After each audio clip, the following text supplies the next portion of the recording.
Hello aspirants, இன்றைக்கான pattern ட்ராக்கிங்கில் நம்ம பார்க்க போகிற டாபிக் என்னென்னு பார்த்தோம்னா எத்திக்ஸ் அண்ட் இன்டெகிரிட்டியில் எத்திக்ஸ் ஆஃப் திருக்குறள். இதில் ப்ரீவியஸ் இயர் கொஷின் பார்த்தோம்னா அரண் வலியுறுத்தல் அப்படிங்கிற அதிகாரத்தை பற்றி டீட்டெயில்டாக எக்ஸ்பிளைன் பண்ண சொல்லி கொஷின் வந்திருக்கு. நம்ம இதை பார்த்து ரொம்ப பயந்துக்கு தேவையில்லை. நம்ம அரண் வலியுறுத்தல் அப்படின்னா எத்திக்ஸ்ன்னு தான் அர்த்தம். அதனால் இந்த பர்டிகுலர் அதிகாரத்தை மட்டும் டீட்டெயில்டாக இந்த கொஷினுக்கு ஏற்ற மாதிரி ஒரு 15 மார்க்கில் எழுதி வச்சுக்கோங்க.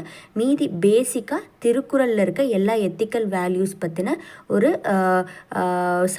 சப்ஹெட்டிங் போட்டு ரெண்டு லைன் பேசிக்காக ஒரு 15 மார்க்கு லெவலுக்கு எழுதி வச்சுக்கிட்டா போதும். அதாவது பப்ளிக் அட்மினிஸ்ட்ரேஷன்லையும் அப்புறம் பர்சனல் லைஃப்லையும் எத்திக்ஸ் எப்படி திருக்குறளில் யூஸ் ஆகுது அப்படிங்கிற மாதிரி படிச்சிங்கனாலே போதும். அதை வச்சே மேனேஜ் பண்ணிடலாம். ஸோ நம்ம டிஎன்பிஎஸ்சி சென்ட்ரல் இந்த மாதிரி topic wise PYQ question bank, அப்புறம் எத்திக்ஸ் அண்ட் இன்டெகிரிட்டிக்கான மெட்டீரியல், அப்புறம் மேப் ஃப்ரேம் ஒர்க், அதாவது answer writing strategy related course புதுசாக ஆரம்பிச்சிருக்கோம். செக் பண்ணி